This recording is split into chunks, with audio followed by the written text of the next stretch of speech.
Buenas tardes, ahí se ve la ella.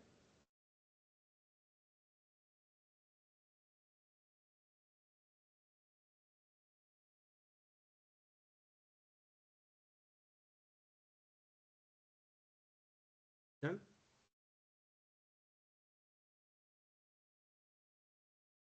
¿No? ¿Me escuchan?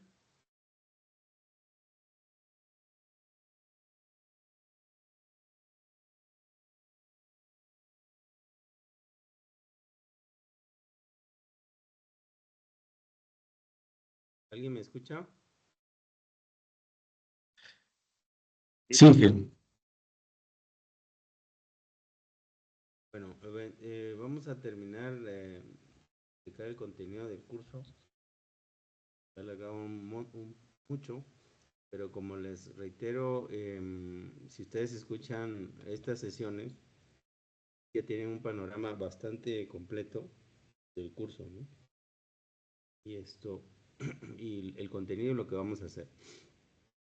Solamente agregaría para la unidad de transporte público que vamos a analizar los documentos de la política de transporte público que se acaba de publicar en 2023 o 2024 me parece. Y sí este año, la política nacional de transporte público y las directrices de transporte público.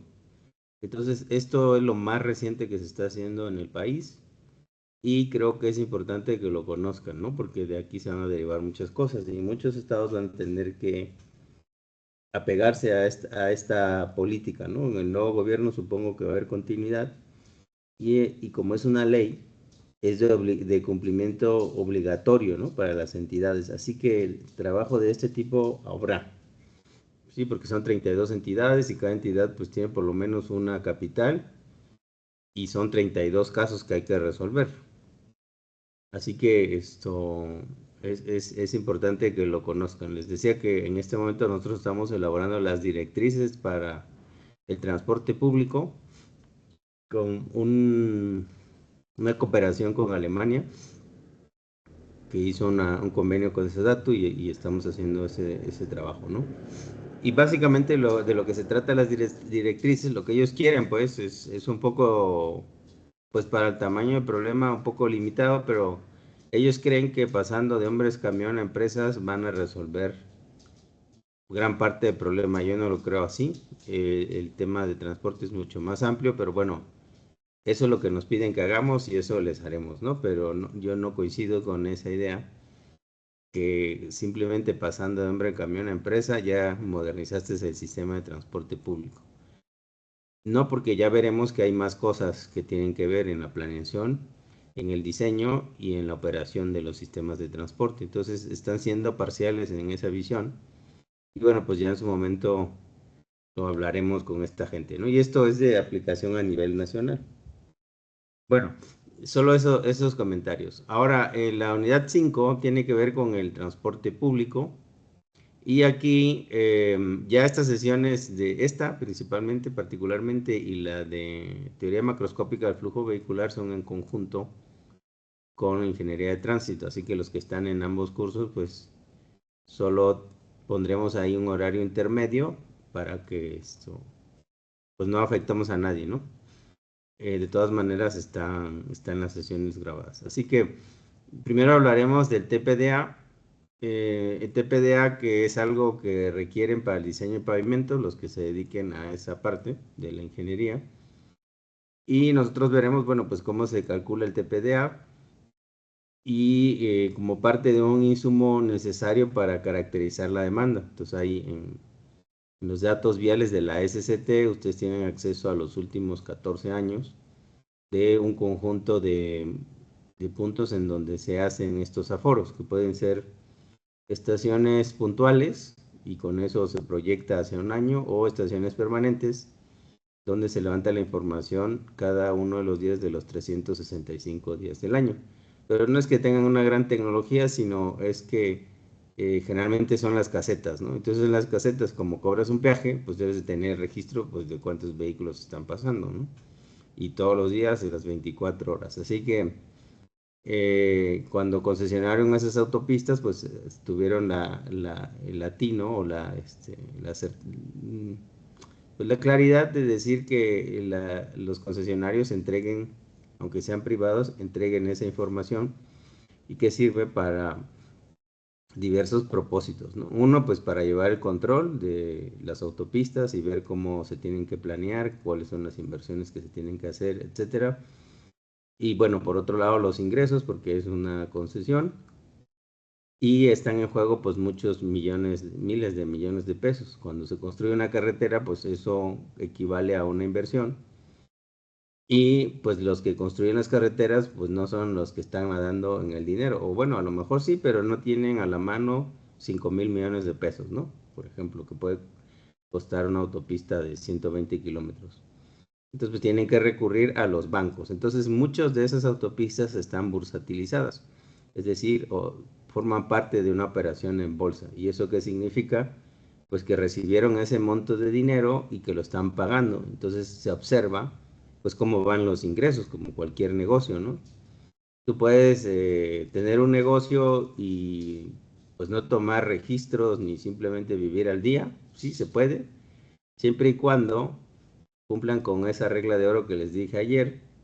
No necesitas preocuparte de más.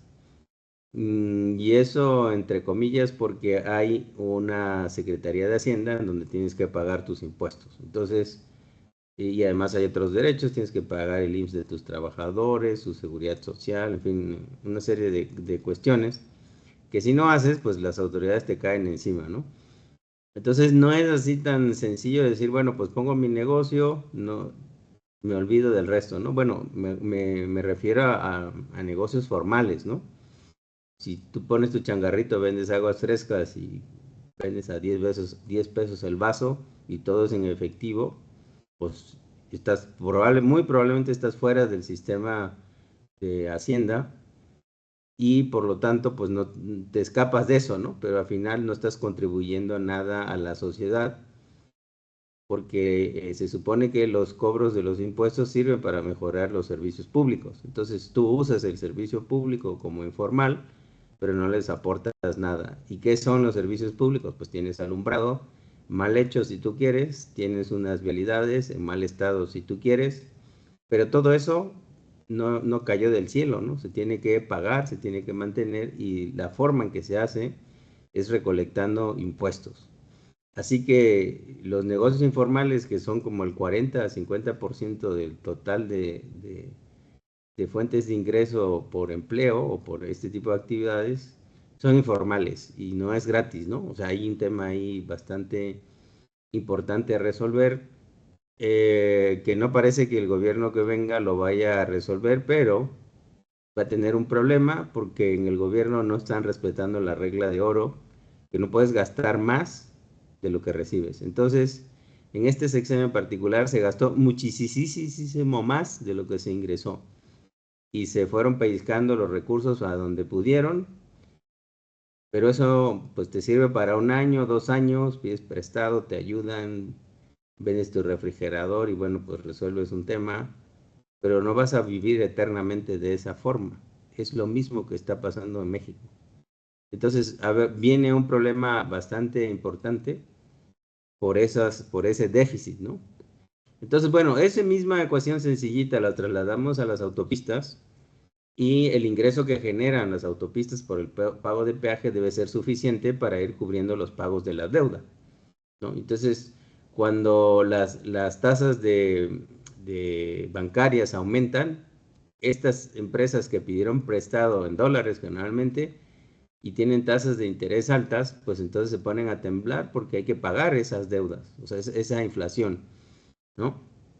Entonces aumenta su deuda y muchas veces, viniendo de la pandemia en donde muchos vieron sus ingresos reducidos hasta un 40% durante 2 años, pues entonces tuvieron que reestructurar sus deudas, pasarlas a más tiempo con otras tasas de interés y entonces eso empieza a generar un problema financiero para, en este caso, las autopistas. Así que eh, ese es el tema, ¿no? Necesitamos ver si se puede cubrir esos costos, en qué tiempo se cubren y si va a haber en algún momento equilibrio financiero y recuperación del capital, ¿no?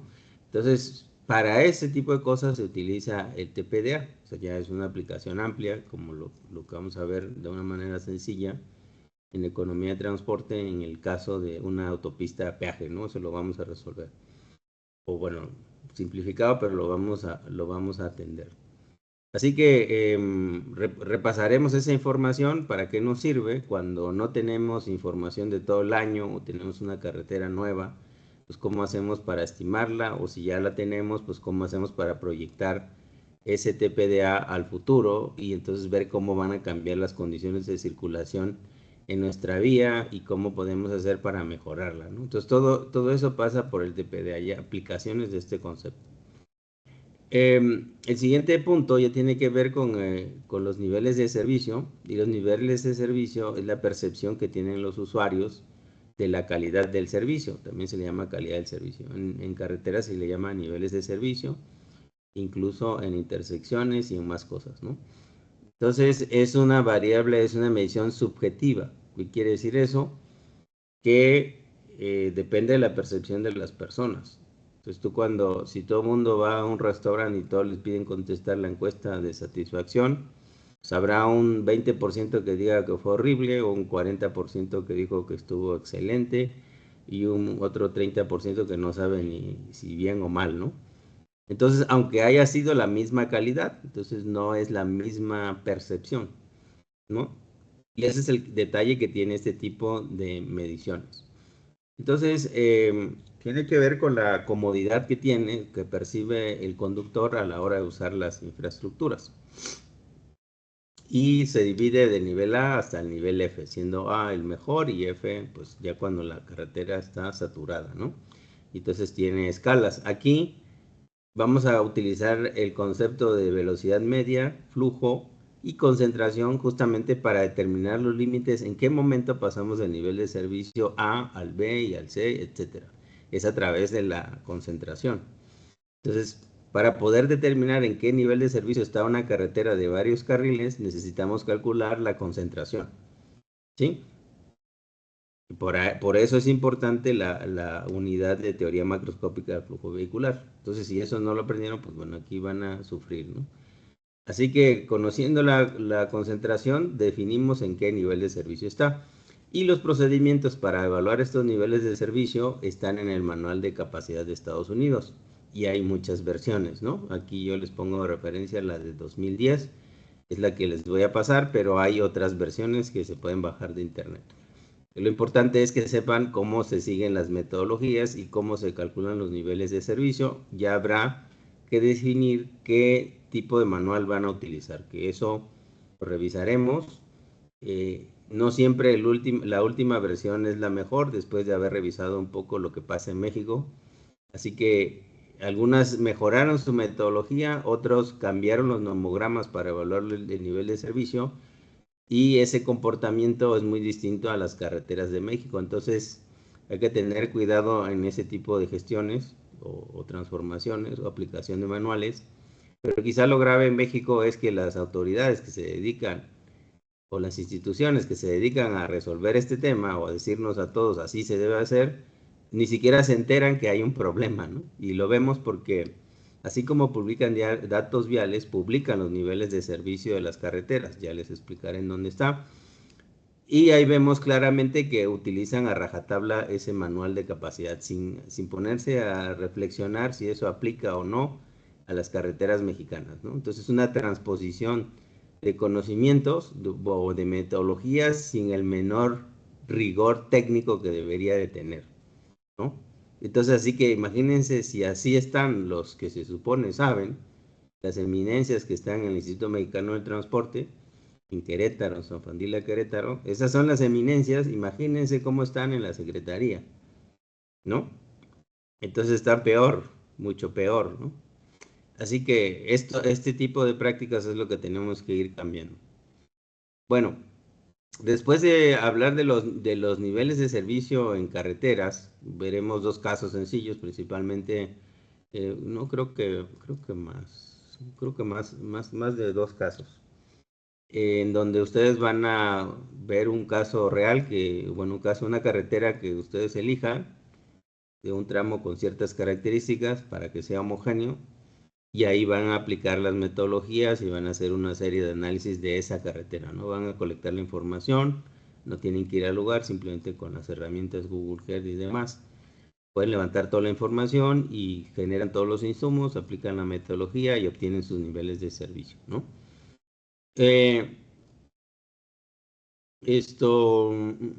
Ok.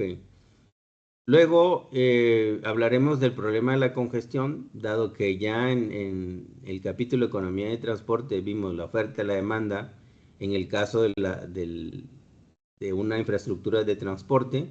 Habremos hablado ya entonces del costo medio, el costo marginal y el costo total, y habremos visto las diferencias entre el costo medio y el costo marginal, siendo el costo marginal el que corresponde a las externalidades. Y van a decir, bueno, ¿y eso qué es? Pues las externalidades se le llama así, es un efecto económico generado por un agente sobre otro sin que haya una compensación a cambio. Pues ustedes me dirán, me quedé igual. Bueno, pues supongan que ustedes van a bordo de un autobús y de repente adelante el que va en su camioneta o en su coche agarra y se atraviesa enfrente del autobús y ya no lo deja pasar. Y entonces eso les está provocando perder el tiempo.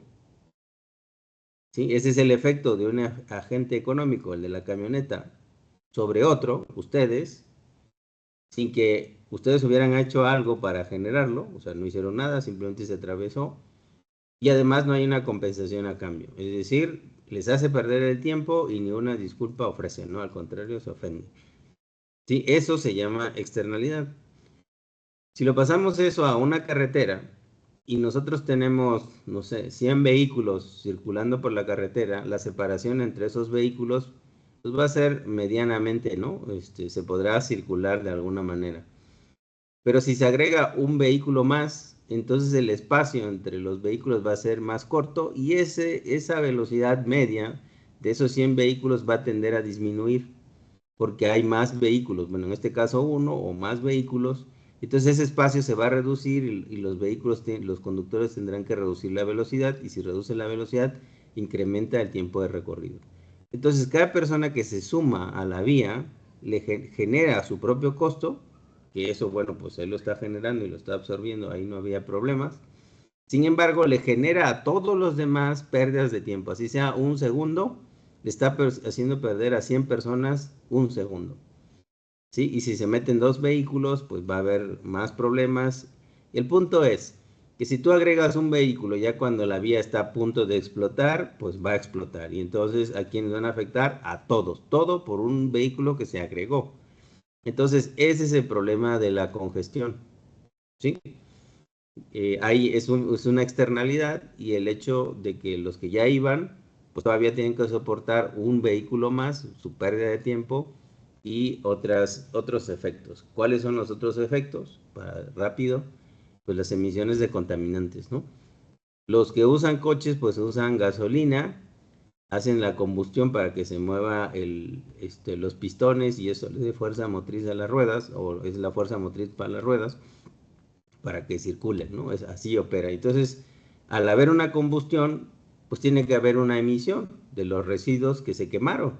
Y esa es la contaminación. Si los que usan automóviles fueran los únicos que respiraran esas emisiones, perfecto, circulen lo que quieran y muéranse como quieran, ¿no? Sin embargo, esas emisiones se dispersan en el aire. Entonces, quien no es usuario, quien no tiene automóvil, se tiene que tragar las emisiones del que usa el automóvil. Esa es la externalidad.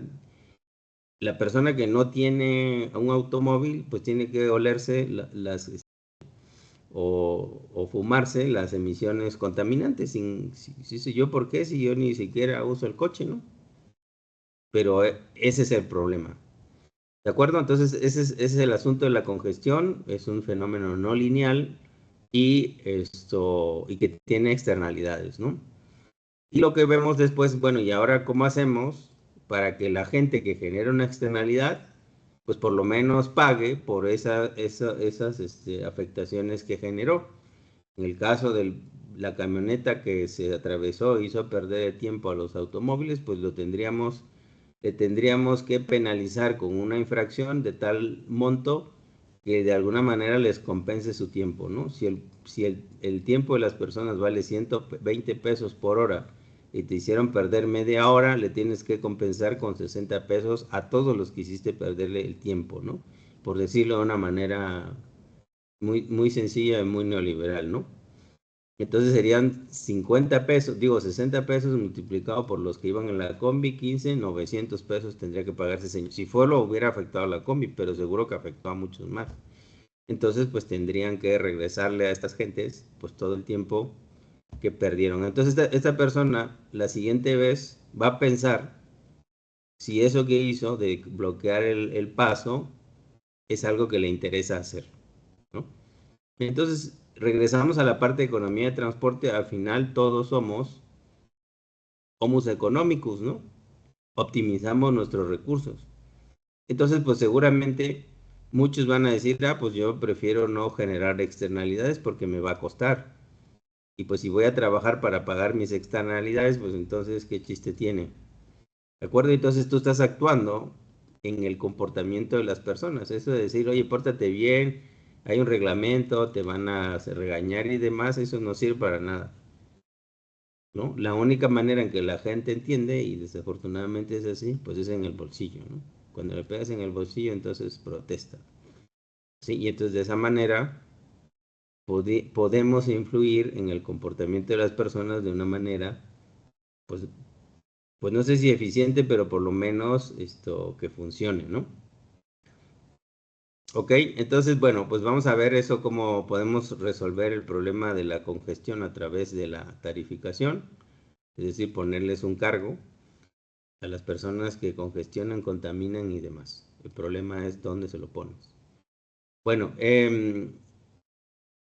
ok, entonces aquí ya tenemos dos aplicaciones. Primero serían los niveles de servicio en una carretera de 2 y un carril, respectivamente, porque son metodologías muy distintas. Y analizaremos esto, bueno, será complemento del estudio donde calculamos la tarifa que maximiza ingresos, ¿no? Aquí utilizaremos las mismas funciones para calcular la congestión y entonces ver de otra manera cómo se podría calcular el peaje, ¿no? Hay varias formas de calcular el peaje dependiendo de los objetivos de ese instrumento. Puede ser un peaje de recuperación nada más, entonces tú sacas esos costos de construcción de la carretera, su operación, instalaciones, etcétera, y lo divides entre el total de usuarios que esperas en cierto tiempo y eso, tu costo medio al final, repartes a todo mundo el costo medio, ¿no? Esa es una forma de calcularlo. La otra forma es, oye, no solamente me interesa recuperar la inversión de la construcción de la infraestructura, sino esto debe ser un negocio. Y entonces me tiene que dar una tasa de rentabilidad del 15%. Perfecto, pues entonces, ¿cuál es la tarifa que te permite alcanzar esos ingresos del 15% más? Obviamente, los que tienen una concesión son voraces y no tienen límites, o sea, no van por el 15%, van por todo el pastel. Jodido el gobierno y los funcionarios no tanto, pues ellos no lo pagan. Lo paga el gobierno todos sus errores o las formas en que entregaron las concesiones, ¿no? Entonces hay varias autopistas en donde se equivocaron y pues el privado se está haciendo de oro, ¿no? Hicieron el negocio, pues aquellos están felices. Y por eso muchos protestan porque dicen, pues ahora van a cambiar las reglas, ¿no? Si yo ya tengo el monopolio y era feliz, ¿por qué ahora me quieres cambiar las reglas? Y es el jaloneo que se traen ahí en la sobrerepresentación y el cambio de la forma en que se eligen y funciona el Poder Judicial, ¿no? En México. Bueno, ¿hasta acá tienen preguntas?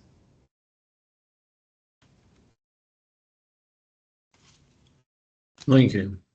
¿No? ¿Está todo clarísimo? Bueno, vamos a ver si es cierto. El capítulo 6 es la planeación del transporte. Esto ya, digamos, es posible que cuando lleguemos aquí ya hayamos terminado, ya hayamos hecho el examen.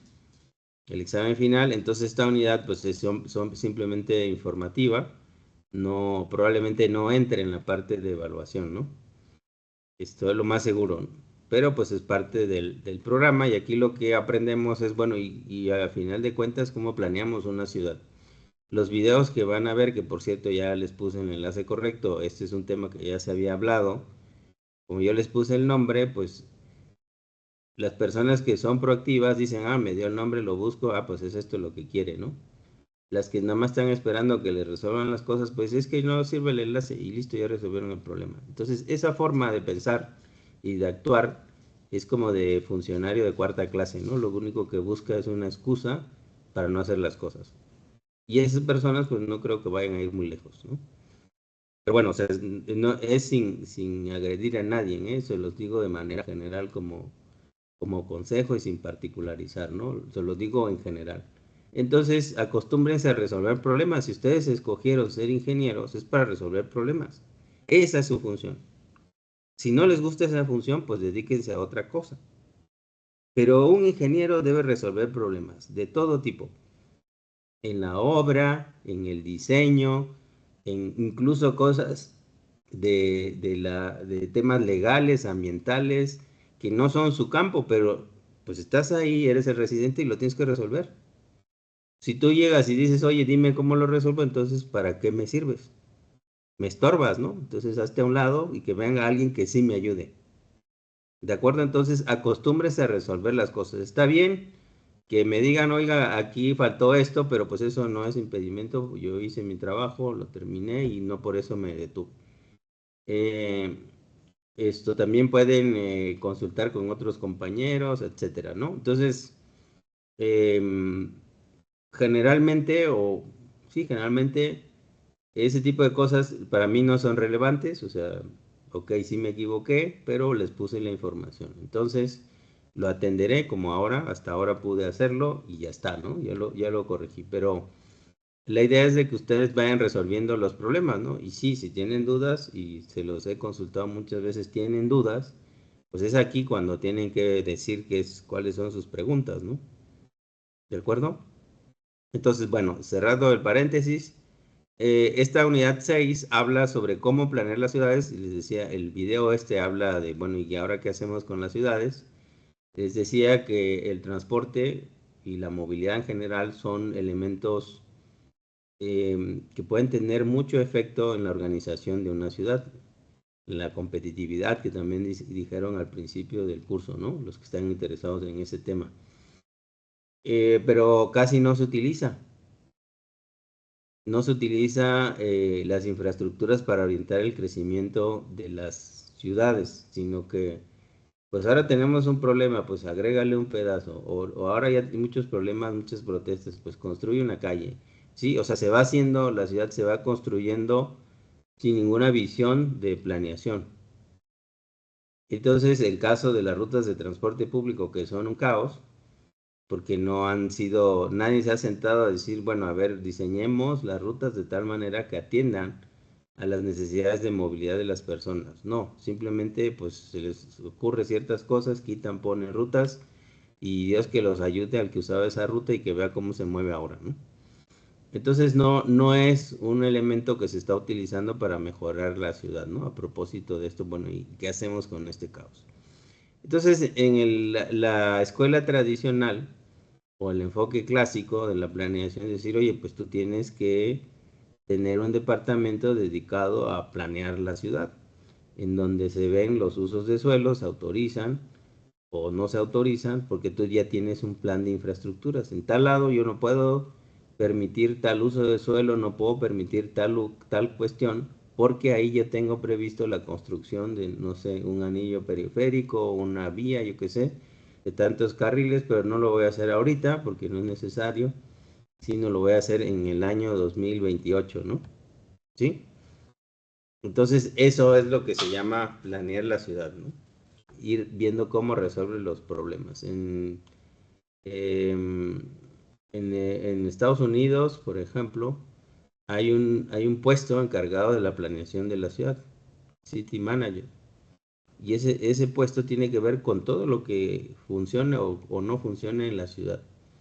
¿sí? Entonces, más allá es la parte operativa y de gestión, más allá de las diferentes secretarías, ¿no? Y aquí es donde integra la parte interdisciplinar, porque nuestro problema no solamente es de políticos, ¿no? Nuestro problema es estructural, porque seguimos pensando de manera sectorial. Entonces hay Secretaría de Turismo, Secretaría de Infraestructura, Secretaría de no sé qué, Secretaría de no sé cuándo. Y cada secretaría pues ve para su santo, ¿no? Si nosotros vemos la Secretaría de Transportes o de Movilidad, por ejemplo, pues no se habla con la de Economía, no se habla con la de Desarrollo Urbano, no se habla con todas las demás. Y todo está relacionado. Entonces ellos van por su lado, los otros por su lado, y nadie integra. Entonces cuando tú tienes este tipo de puestos que les menciono, pues son los encargados de vincular, a ver, tú, Secretaría Fulana, vas a hacer esto, o cómo resolvemos este problema, es de tu competencia, este otro, pues tienes que prever los fondos que vamos a utilizar en tantos años, cómo lo vas a colectar, tu otra secretaría lo vas a construir, entonces pues ve preparando, tienes el personal, en fin. Sí, entonces eso nos falta, y no solamente en la ciudad, nos falta en, creo que en todo, ¿no? Entonces esta visión de ser especialistas creo que está bien, pero creo que ya tenemos muchos especialistas y necesitamos ahora integradores, ¿no? Gente que conozca de las especialidades sin ser especialista, pero que integre soluciones. Eso no tenemos. Y el que pueda hacer eso, se va a hacer de oro. ¿Y por qué? ¿Por qué no tenemos? Porque es muy difícil tener a una persona que conozca de todo, que conozca de leyes, que conozca de el diseño geométrico, que conozca de construcción, que conozca de transporte, de sistemas hidráulicos, en fin. ¿Dónde está esa persona? ¿Ustedes conocen alguno? Preséntemelo. Lo contratamos inmediatamente. No lo hay, ¿sí? O hay muy pocas personas y esas no están aquí dando clases, o sea, están en la iniciativa privada y resolviendo problemas de ese tipo, ¿no? Sí, bueno, de esa índole, ¿no? ¿De acuerdo? Entonces, como ven, este es todo el programa y a propósito de lo que estoy diciendo, para dar este curso, pues necesitas conocer de todo esto. No incluir legislación, no incluir más cosas, porque entonces ya no nos va a dar más tiempo. Pero en los proyectos que yo trabajo, hacemos todo eso. Sí, y me ha tocado coordinar proyectos donde vemos todas las especialidades o trabajamos en equipos con todos los especialistas. Pero alguien tiene que ordenar y coordinar a los especialistas. ¿De acuerdo? Bueno, eso es el contenido de la materia. ¿Tienen alguna pregunta? ¿Algo que no les haya quedado claro?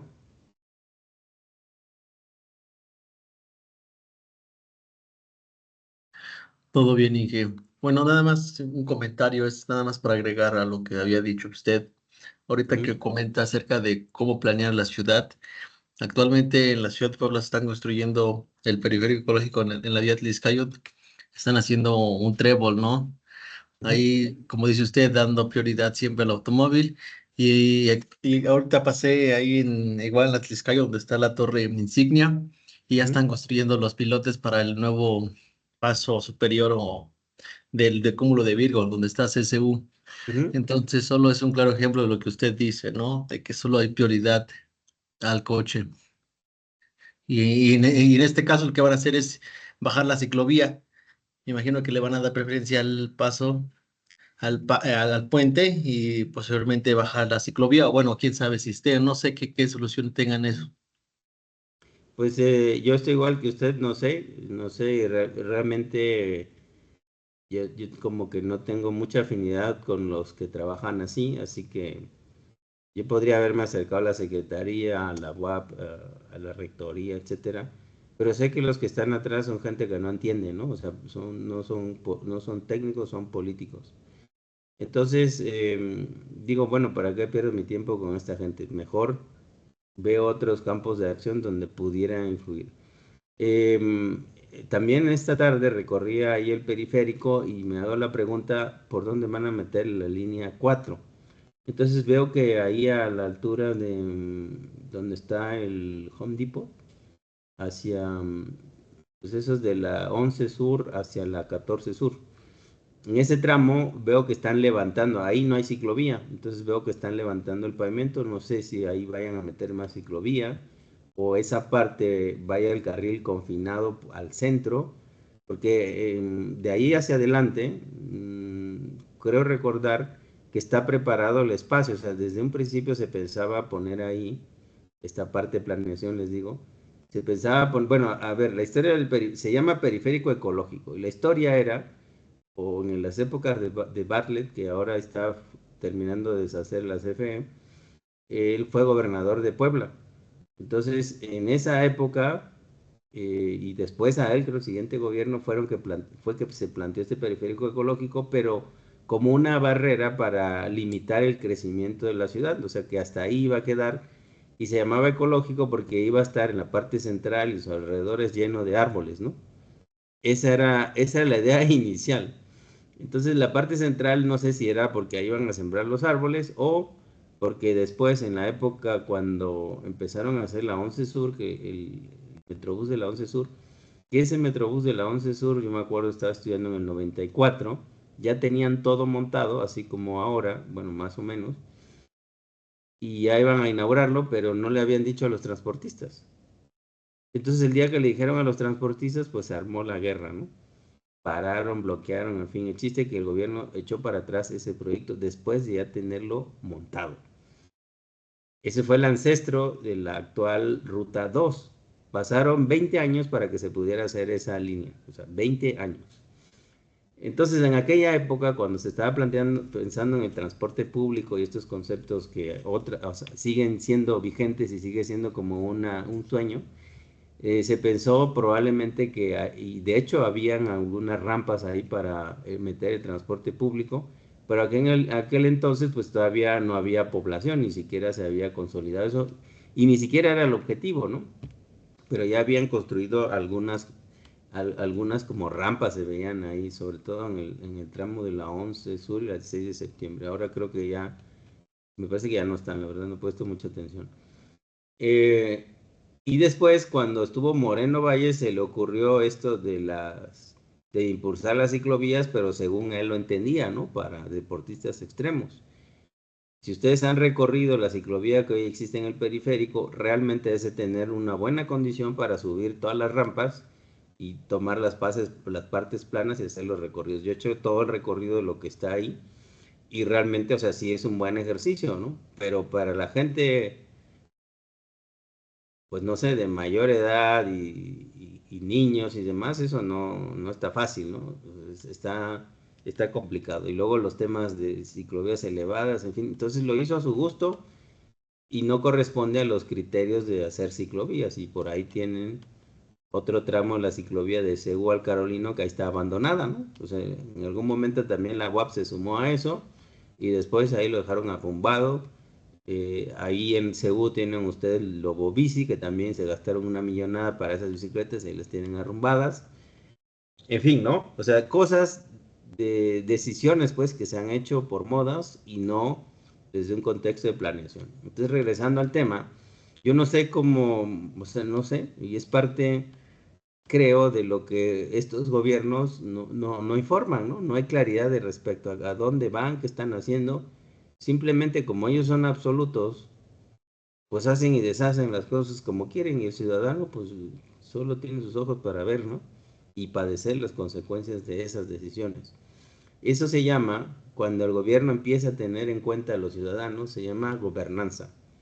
Y aquí lo que tenemos son modelos autoritarios. Entonces, la gente grita que porque ahora el Poder Judicial y no sé qué, que va a ser un autoritarismo, pero si ya lo es. ¿Y por qué no estamos gritando?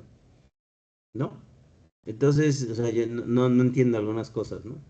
Pero bueno, entonces se supone que por lo que he visto, tampoco, estas son conjeturas, tampoco es que haya visto el plan que tienen. Están en esta lógica de poner para las zonas de Angelópolis, pues que puedan llegar de manera más rápida al centro de la ciudad, que es un sinsentido, ¿no? Porque el centro de la ciudad, pues ya no es el polo ya se dispersó, es una ciudad policéntrica Entonces, no, yo no entiendo, o sea, desde ahí no hay claridad, ¿no? Qué es lo que quieren, a dónde van, ¿no? Simplemente vas a llegar más rápido o van a meter más rápido a la gente al tramo donde está semaforizado. Entonces, yo no veo que eso vaya a solucionar nada, ¿no? Y la otra es que quieren hacer que todos los cruces sobre esa vía pues sean a flujo continuo. Entonces por eso están haciendo los distribuidores viales. Eso es lo que entiendo, ¿no? Que están buscando. ¿No? Y no digo que eso esté bien, me parece una aberración y van en contrasentido, ¿no? Es esto un poco anticlimático lo que están haciendo porque las ciudades modernas no están haciendo eso, ¿no?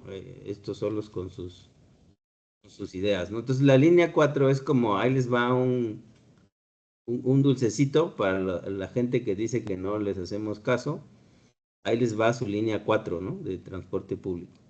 Entonces yo me parece más bien que es un manejo político más que realmente de convicción, porque la línea 4, ¿saben cuántos pasajeros son? ¿Cuántos usuarios son? 14,000. Y ya veremos, justamente este curso les va a servir para decir, bueno, ¿y 14,000 con qué lo resolvemos? No necesitas un autobús articulado para llevar a 14,000 personas. Es una sobreinversión. Eso con un sistema de autobuses lo resuelves, ¿no? Un sistema de autobuses bien diseñado, donde sí tenga prioridad de transporte público, pero que sea accesible. Estos lo que van a hacer va a ser una autopista para los autobuses. Y entonces a ver quién se sube ahí, ¿no? Entonces esos 14,000 también, quién sabe si se van a dar, ¿no? Eso es como la demanda potencial. La gente que hoy se mueve en taxis piratas, en combis, esas que se llaman periférico, en eso se mueve. Entonces yo no veo que haya 80,000 combis, ¿no? Llevando a la gente, entonces ¿de dónde los van a sacar? O si piensan que la gente va a dejar su automóvil para subirse a esa cosa, mmm, es que no han leído, ¿no? Ni se enteran de lo que está pasando. Así que yo la verdad eso es más bien yo veo eso como obras para robarse el dinero, porque una función realmente para movilidad y atender a las necesidades de la población conforme a lo último que está entre la pirámide de movilidad no la veo, ¿no? Igual estoy ciego, ¿no? Pero yo no la veo. ¿Sí? Entonces es parte del problema y solo analizando, teniendo elementos, pues podemos al menos tener una opinión y poder participar y decir, oiga, esto está mal. ¿De acuerdo? Bueno, cierro ahí mi comentario. Y gracias por el suyo. Aquí en esta lámina tenemos las unidades, pero ya de una manera más específica, qué lecturas y actividades vamos a hacer. En general, esto es lo que se hace, pero hay muchos cambios, ¿no? Entonces, por ejemplo, eh, esto es del año pasado, debe ser 2022 cuando elaboré estas láminas de referencia nada más, porque cada año las cambio el contenido, pues, el material que les doy para trabajar. Entonces, por ejemplo, aquí no están los videos que ahora ya les puse a ver para las lecturas 1 y 2. ¿Sí? Entonces, si bien la estructura del curso son las mismas unidades, el contenido es diferente y corresponde a la actualidad en la que estamos. Así que por eso les decía yo, vamos a leer o vamos a revisar lo que tiene que ver con la política de transporte público, las directrices, etcétera, porque eso vienen, pero en aquel entonces pues no estaba, ¿no? Todavía en la agenda. ¿De acuerdo? Entonces, bueno, no me voy a meter ahí a detalles, ahí está grabado si quieren ver de qué se trata. Lo pueden ver con más detalle, ¿no? Lo de las tareas ya se las dije cómo es, van a estar asignadas, de hecho ya tienen como 3 tareas asignadas y de hecho tienen una lectura. En esta lectura, también ya se las había comentado al principio, pero aquí está el detalle, ¿no? Son 6 conceptos y vienen ahí pues, cómo se evalúa cada una de ellas, ¿no? Así que la próxima semana me voy a echar una revisada y lo haremos en conjunto de algunos trabajos pues simplemente para que los mejoren, ¿no? Decir, oye, esto no es correcto, aquí te faltó esto otro y demás. Entonces, yo quiero aclararles algo, que si yo hago crítica y les digo algo a ustedes, no es con el afán de fastidiarlos, ¿no? O de denigrarlos o demás.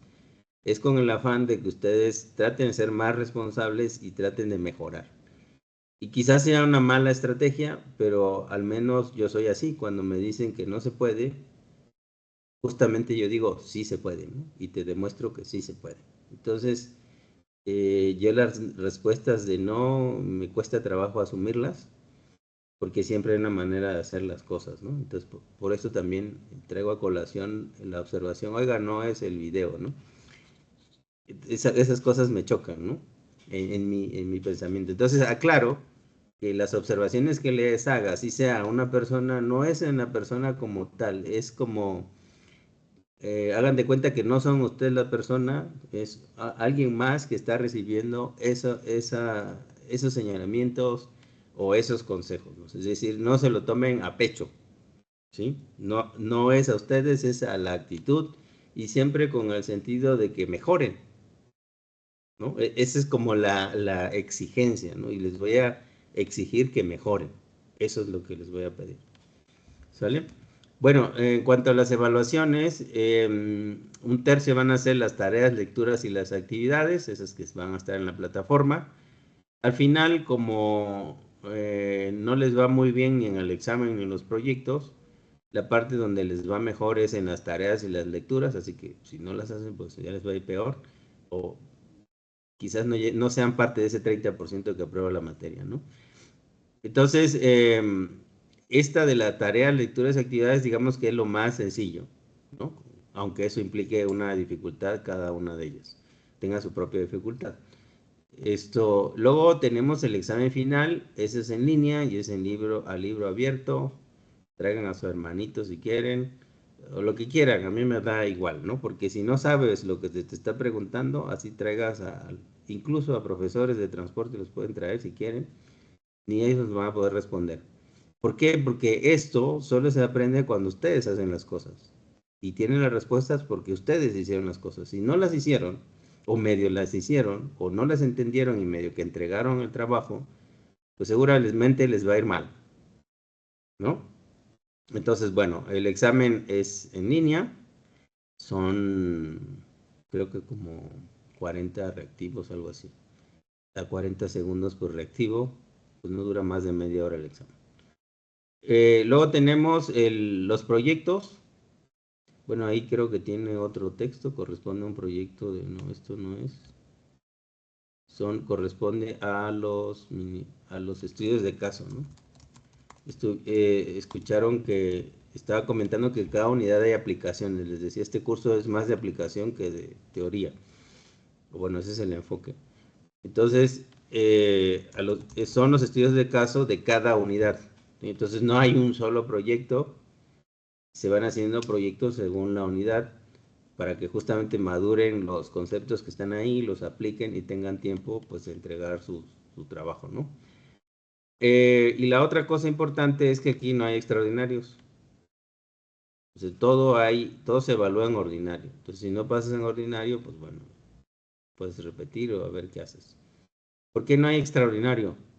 Porque se supone que las tareas, pues en algún momento te dio todo un semestre para que las terminaras. Entonces, no te voy a dar otra vez 10 días para que medio copies o sea, simplemente por cumplir, ¿no? Porque el objetivo es un proceso. Esas actividades, las tareas, las lecturas y demás, son parte de un proceso de aprendizaje. Entonces, yo no puedo decir que de un día al otro, de una semana a la otra, pues ya lograste ese proceso, ¿no? Pues es imposible. Si no lo hiciste en un semestre, no lo vas a hacer de una semana a otra. Y eso no se, al menos yo no lo verifico simplemente con que me entreguen los trabajos. ¿Sí? Lo mismo el examen, no voy a repetir el examen. Y pues los proyectos, pues tampoco, si no los hicieron en un semestre, pues no lo van a hacer en 5 días. Entonces no tiene ningún sentido hacer un examen extraordinario. ¿Sí? Y les reitero, tienen todo el tiempo del mundo para hacer las cosas. Así que no me vengan con que ya estoy en el semestre 11, ya es mi última materia, solo me faltan 10 centavos para completar el peso, ayúdenme porque no sé qué, en historias que escucho. Entonces, valórense como personas, sean dignos, y si ustedes no hicieron lo mínimo que tenían que hacer para aprobar la materia, asuman que es su responsabilidad y si no lo hicieron por X razones, pues asuman que por eso no lo aprobaron. Entonces no vengan a mendigar al profesor miserias, ¿no? Yo lo veo así, una persona que hace eso no me parece una persona que se respete en su dignidad. Así se los digo, ¿no? Entonces, a mí hasta me da pena y nunca he ayudado a nadie, así sean las condiciones que sea, porque se los he dicho desde un principio. Entonces, sean responsables, es parte de la responsabilidad. Y aprendan ya a estas alturas a asumir las consecuencias de sus decisiones. ¿Sí? Entonces, por eso, no hay nada de que se parezca que me ayude o no se considere, o si hago, no sé, si hago 3 maromas, me sube los 10 centavos que me faltan para el peso, etcétera. Eso ni siquiera les voy a contestar. ¿Sale? Bueno, ¿alguna pregunta? Creo que con esto ya terminamos de explicar el contenido del curso. ¿Tienen alguna consulta o pregunta? Sí, Sí. respecto a los estudios de caso, Ujú. igual va a haber chance de mejorarlos si hay algún detalle en las entregas o esos son ya calificación directa. Esto, fíjense que eso les decía, generalmente los proyectos los evalúo ya al final, entonces ya va a ser muy difícil, como ya se lo hago en la última semana, entonces publico los resultados de sus evaluaciones o ustedes las van a ir viendo, ya es muy difícil de que yo los vuelva a revisar. Lo que sí puede ser es que cuando ustedes empiecen a recibir las notificaciones de sus evaluaciones y le falta algún proyecto, pues apúrense a enviarlo. Y entonces sí me pueden decir, oiga, mire, terminé la rayita, acabo de subir este proyecto. Entonces ahí sí puedo darle una revisión a ese proyecto en particular, porque si no lo entregan o está mal, yo les pongo 0 y entonces el 0 saben que les afecta a su promedio. Entonces no es lo mismo tener un 0 que tener un 6 o un 5, ¿no? No con eso estoy diciendo hagan cualquier cosa, porque de todas maneras no van a pasar.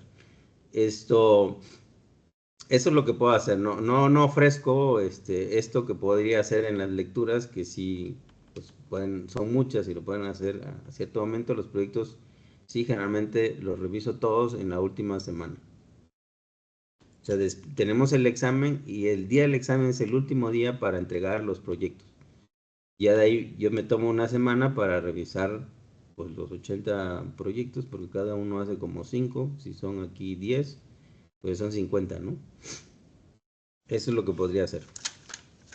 ¿Algo más? Gracias. ¿Algo más? Ahora otra cosa al respecto, yo generalmente les pongo un orden. Les digo, a ver, evalúe el nivel de servicio en una carretera o elija un tramo de una carretera de 2 carriles por sentido y elabore lo siguiente y les pongo A, B, C, D, F, G, H, I hasta la Z, ¿no? Entonces lo único que tienen que hacer ustedes es copiar esa estructura y seguirla. No sé por qué, muchos no pueden ni copiar eso y se ponen a hacer cosas que no tienen que ver con, o una forma desordenada. Esos ya de plano ni los veo, les pongo 0 y vámonos, ¿no? Entonces me parece que lo que hacen es copiarse de otros proyectos de no sé en dónde la sacan, del Rincón del Vago por ahí, y eso es lo que me quieren presentar. Entonces eso lo único que hace es que le ponga doble 0, porque se da uno cuenta, ¿no? No estoy durmiendo, llevo no sé cuántos años trabajando con estudiantes. Así que bueno, no va a ser ahora que eso va a pasar, ¿no? Y ojo, porque si yo descubro esas cosas que luego se pasan la información y demás, les pongo 0 a los que están implicados y no me pongo a investigar. ¿Sale? Entonces también eso, tengan cuidado, porque también hay gente que agarra y se copia los trabajos, ¿no? Entonces, yo la primera medida que hago es le pongo 0 a los que vean que tengan el mismo. Y entonces el que hizo el trabajo me va a decir, oiga, me puso 0, ¿por qué? Si yo lo hice y bla, bla, bla. Y tendrá todos los argumentos para decirme por qué lo hizo. Y la otra persona seguramente, espero, no tenga la cara de venir a reclamar algo que copió. Y entonces de esa manera sé quién lo hizo. ¿Sale? Y entonces ese pues ya mejor que se despida, ¿no? ¿De acuerdo? Bueno, si no hay más preguntas, pues ahí los dejo. No, ya es viernes, hay que irse a pasear, a ver qué. Empieza el fin de semana y nos vemos el lunes. ¿Vale? Muchas gracias. Buenas noches. Chao. Bye. Hasta luego, Inge. Adiós. Inge.